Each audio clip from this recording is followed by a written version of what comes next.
Good morning everyone. আবারও নতুন একটা সকাল। তো রেডি হয়ে গেছি, বেরাবো, বাজার করতে যাব এবং অনেকগুলো কাজ নিয়ে বেরিয়ে পড়েছি। চলো দেখা যাক কি কি করা যায়। তো মেয়েকে নিয়ে এই যে তার পাপা রেডি হয়ে গেছি, গাড়িতে নিয়ে যাব।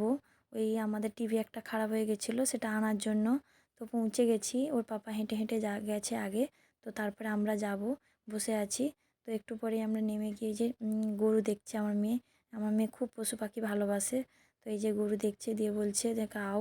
তো এইখানে টিভিটা নিয়ে এই বাড়িটার টিভি নেওয়া হয়েছে।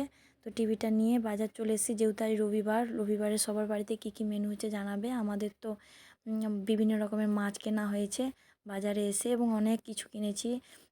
পাঙ্গাস মাছ, মূল্লা মাছ, তারপরে গেঁড়ি, তারপরে তোমার শাক বিভিন্ন নিয়েছি, লাউ শাক, শুশনি শাক, তারপরে তোমার পোনা মাছ।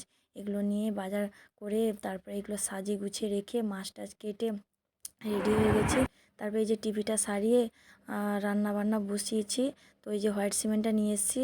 আসলে অনেক পুরনো ঘর হয়ে গেছে, তো সেই হোয়াইট সিমেন্টগুলো উঠে গেছে, সেগুলো নিজের হাতে লাগাও বলে। তারপর বাইরে এসে দেখি একটা কালো ঘোড়া এসছে। তো ওর মেয়ে তো দৌড়ে দৌড়ে এসছে কালো ঘোড়া দেখার জন্য। তো যেহেতু পশু পাখি খুব ভালোবাসে, তার জন্য ওর পাপা নিয়ে এসছে। তারপরে এই যে ঘরে এসে হোয়াইট সিমেন্টটা নিয়ে রেডি হয়ে গেলাম। এই ছোটো কাজ তো নিজেই করতে পারবো, তাই জন্য নিজেই লেগে পড়েছি। দিয়ে হোয়াইট সিমেন্টটা লাগিয়ে নিচ্ছি, কাজটা হয়েই গেছে। দেখো এটা আমার কাজ ছিল, মোটামুটি এগুলো উঠে গেছিলো। আমি আবার পুনরায় নতুন করে দিয়ে তারপরে এই যে মেয়েকে নিয়ে ডাক্তারের কাছে এসেছি। মেয়ের খুব শরীর খারাপ, বুকে কফ জমে গেছে মেলা দেখে দেখে কয়েকদিন। তো তারপরে এই যে ঢুকে গিয়ে ডাক্তার দেখানো চলছে। তো এই তার মধ্যে একটা ছবি তুলে নিলাম। পাখিগুলো দেখো কত সুন্দর, টিয়া পাখি এবং নানান রকমের পাখি রয়েছে। তারপরে তোমার এই যে ওষুধ নিয়ে বাড়ি চলে এসেছি। এই যে বড়িটা কিনে নিয়ে এসে কেমন লাগছে বলো বন্ধুরা, ভালো থাকো।